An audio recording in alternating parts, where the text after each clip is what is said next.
And welcome everyone to Mystics Outlook. We got Cardo W. Jr., Wilson Tardo Jr., the Washington Mystics. The Golden State Valkyries pulled off a crazy rally by the Mystics.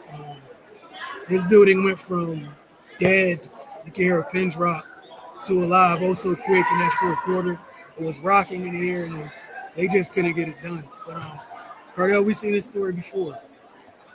More times than not, we could point back to one quarter where the hole's so deep they just couldn't climb out of it, and that script played itself out once again. I mean, Golden State got off to a hell of a start in that first quarter, right?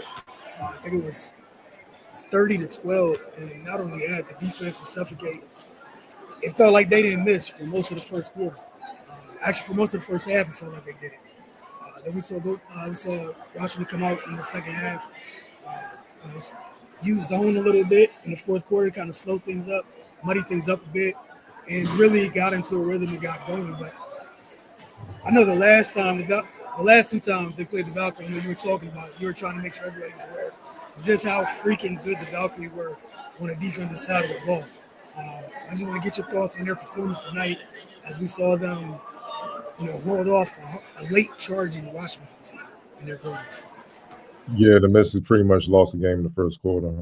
It's been over the last couple of months, we've seen it far too many times where it's just one quarter where they're just dominated. There's no other word to use or other way to put it. They're just dominated. But then they'll rally back and fight, but they'll run out of gas short of the finish line because it was such a big hole to try to dig themselves out of that they can't finish the job, which makes it more frustrating because it's just like, fine, you may not even win that quarter.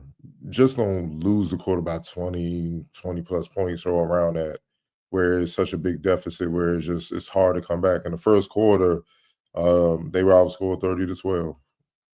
The Valkyries shot 81% from the field, 9 of 11 from the field, 4 of 5 from deep, made all their free throws. They shot in the first quarter 81, 80, 100.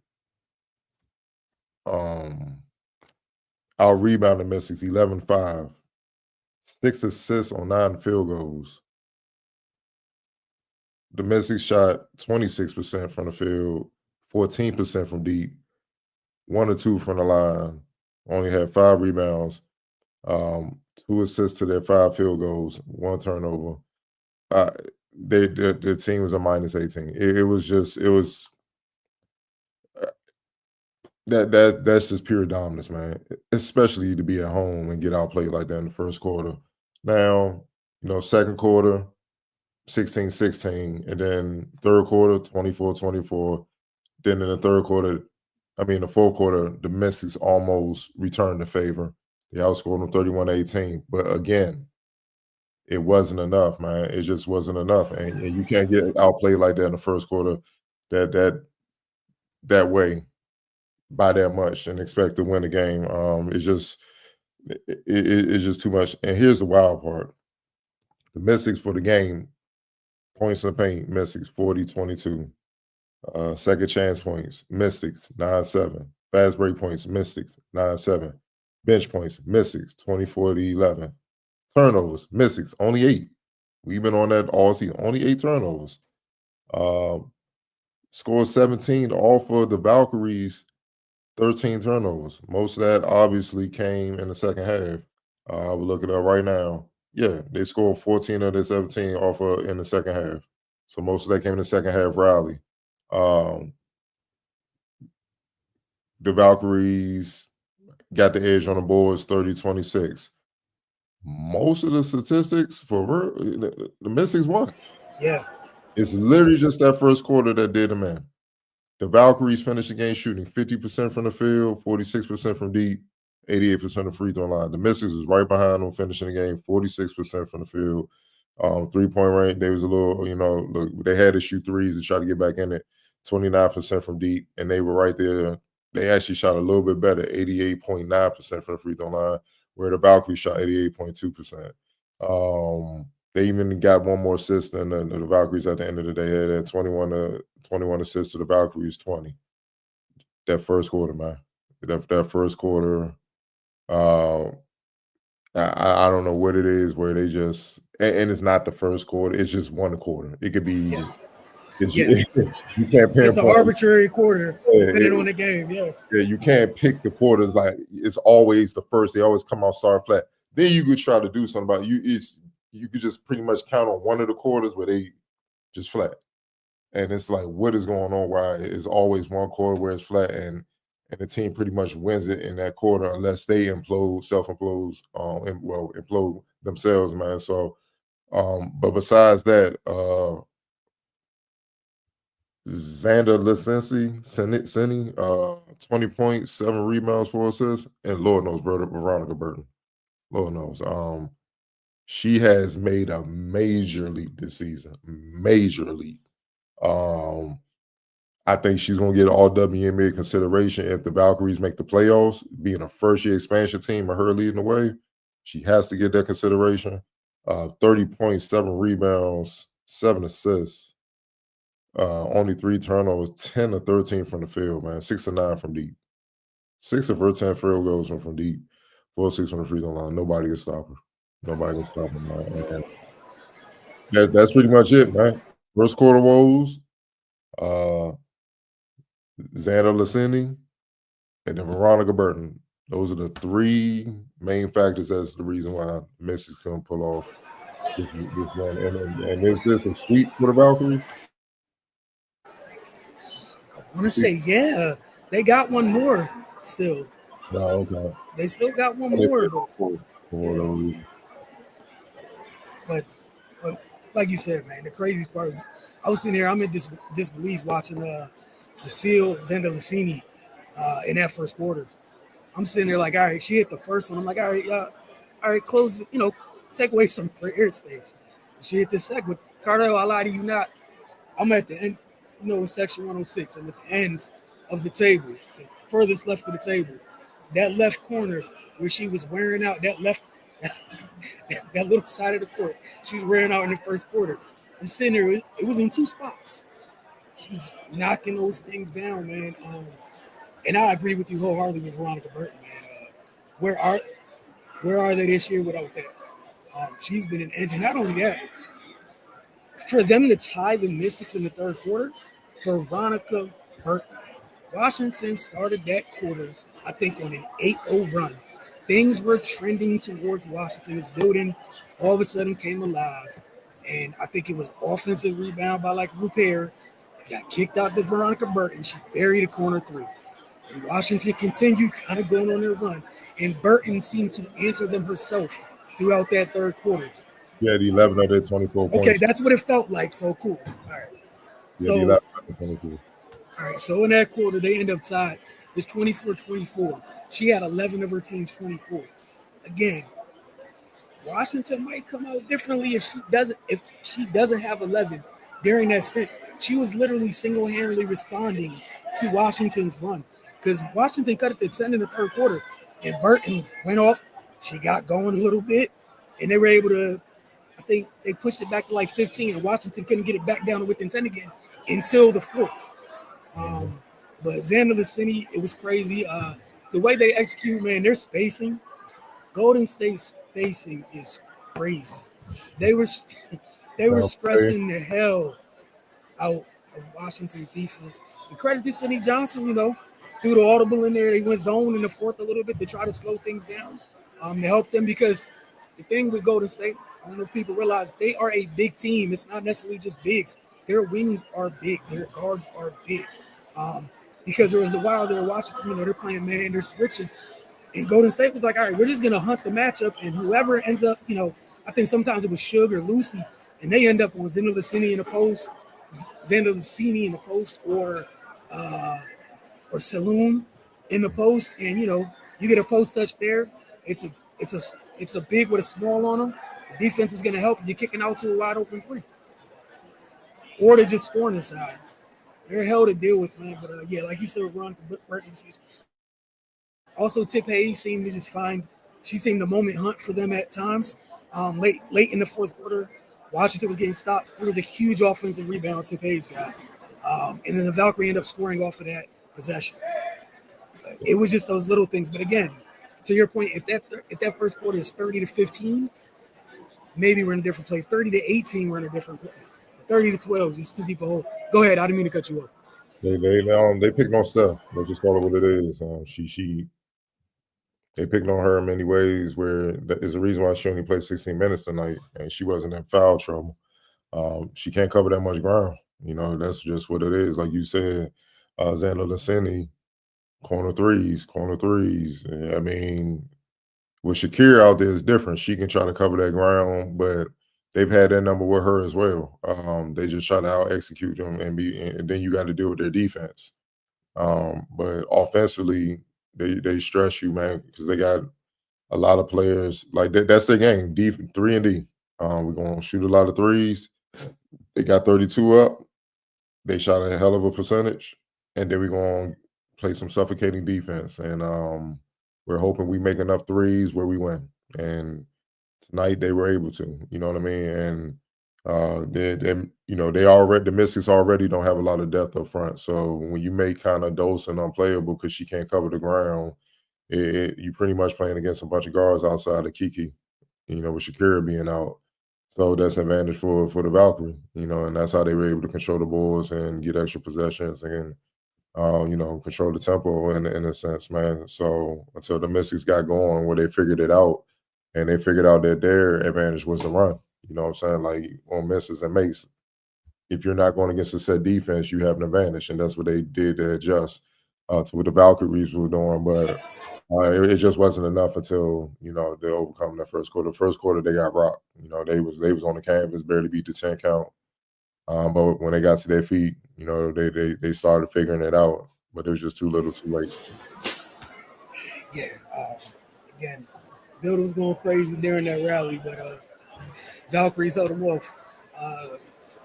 Let me just put it on the screen. I think we already mentioned her name. I don't think this one is too difficult. Miss Burton, man. Without a doubt. X Factor, I feel like we know where we're going with this too. Yep, Xander Lascini.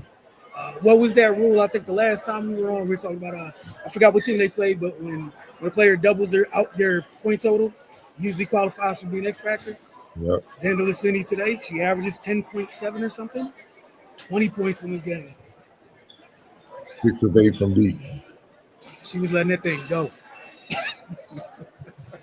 6'2" forward, which is like a 6'10" powerful on the fellow side in the women's game. 7 to 10 from the field, 6 of 8 from deep. Like you said, the stress that they put on defenses, they definitely put some stress on Washington tonight. We got a couple comments before we get out of here, so let me get those up on the screen. Area 11T. Okay. They made a good effort, but Golden State just got their number. Yeah. It seems that way this year. Feel so. Love Citron's fourth quarter explosion, but I'd like to see her get going faster. Stop getting shut out for a half, although they're damn near doubling her. Yeah, I mean, but it's easy. Full quarter she had 13. She can't. Yeah, she blew and she got going. She had 13 or 3 or 6, but she got to the line and then she was 6 or 6 from the line, but she finished with 15. I mean, you can't have that happen, but at the same time, that defense, man. I think people they look. No Brittany, no more. Brittany's not there, and Shakira's injured. You come in, you face them on the Mystics, who is 1A, 1B, depending on your personnel, you trying to stop. It's going to be Citron and Kiki. And then if somebody else beat us, we adjust as we go. And if they do enough where they just beat us, hey, we're going to shake your hand. But they're all-stars, so they're going to get all-star attention. And, all that, honestly, that rookie stuff gone. You know what I mean? So, they technically, as a rookie, they still got some things to learn. But, when you become a all-star your rookie year and there's just a little over 10 games left in the season, that kind of rookie stuff kind of gone now, you know what I mean? So she's seen enough. But yeah, she got to understand, especially against when you're wounded, against a strong defensive team, you got to be aggressive from the jump. You know what I mean? Because you're playing right into their hands, kind of being passive or whatnot. And yeah, it was just similar to how the team goes. She understands she pretty much like the franchise now. So how she goes is how the team go. And honestly, how the Mystics play is reflective of how she plays. Slow start, finish strong. but it wasn't enough of a strong finish to get the job done. I think that's a great point. Definitely something to keep an eye on as we get to the end of the season in terms of they going where she goes. But again, Cardell was talking about this team and what they have on defense for a while. Like it's for a reason. Um, you talked about Zena Licini and obviously offensively, but that's a big body 6'2" forward with length. Talk about Janelle Saloon, another. Talk about the size defenders. Like I know one of the first things going through my mind was like, Rakia Jackson gives her problems. Rakia is about 6'2" with the length and the weight that she, the muscle she has and whatnot. Golden State has similar size folks on their wing. Um, you know, that said, I agree with everything you said. She does need to learn how to get going earlier, but that's a damn good defensive team. There's a reason they're hovering in playoffs. Like they just got a bunch of they got a bunch of just big, like long, lanky players to pull off their bench all over the place. And there were times we saw teammates, we saw Lucy or should get open shots because they weren't going to leave Sonya unconnected. Like we're gonna stay connected on you, regardless of what happens. And it turned in a couple open shots for folks. But hey, like Cardell said, those two are at the top of the scout report, man. Rest of the way. You have to deal with it. Also love what Emily's been showing and seeing her shot start to fall again. Yeah, she's always a tough rugged type of player, man. Had a LA efficient game tonight, 5 for 5 from the field, 13 points, 5 rebounds, man. But similar to like the rest of the Mystics, man, a lot of that, came in the second half. You know what I mean? So just a slow start. They got to figure out something. They're in 10th place now. They done dropped. More separation between them and the Sparks. I don't think the Wings is at 11th. I don't think the Wings are going to catch them. Even if they do, I think they got the tiebreak over the Wings because it's the head-to-head matchup. But regardless, if they trying to out of the playoffs, they got work to do. But it's not looking good because you're running out of games. You know what I mean? So, Emily, she's doing what she should do. Coming out as a reserve role player, just produce, be a star in your role, try to help the cause. Facts. This is the last time we had. What do y'all think about Citron's on-ball ceiling is? Seems like they're letting her run more actions and bring the ball up more.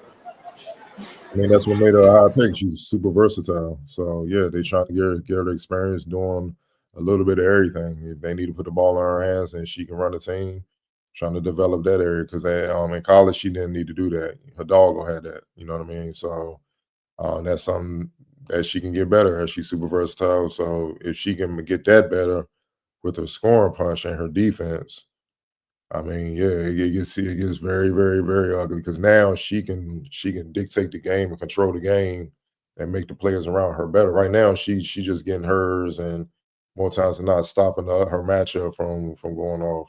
But when she can get everybody around her better to match that, I mean, she got a shot at being one of the best players. Well, she's already one of the best players in the league, but being one of the ones that, yeah, in that combo up there, with the top tier players, the Asias, the Fees, man, like those Stewies, Jonquils, those, scholars, she has a chance of being one of them. And, but she got to keep working to get there, you know what I'm saying? So, but you could tell that's what they're trying to get out of her. Yeah, wholeheartedly agree. And I think that'd be something to keep an eye on is this season winds down. Obviously, it's something I'm sure it's areas she's going to improve in off season, to continue to improve in off season. But yeah, why not? It's part of development. Let it happen in game too. Up next, I know they go into Indiana, and then one of those teams you mentioned, talk about the Sparks. They host the Sparks Sunday. Yeah, that's a big game. So all these games are big, but that one especially. So, like between now and the end of the season, they got a couple games against some of the teams that are literally ahead of them in the standings. That said, that doesn't make those games that much any less important or any more important than the Indiana game because they need every game. They're behind the eight ball. They need every one. But just to keep that in mind, why each and every one of these games, as Cardell mentioned, is just ever so important for them. Cardell, if you had nothing else, But we'll see you guys Friday after they take on Indiana, and that game is on the road. We'll see you guys again Sunday, right here at Care First. They take on the Spurs.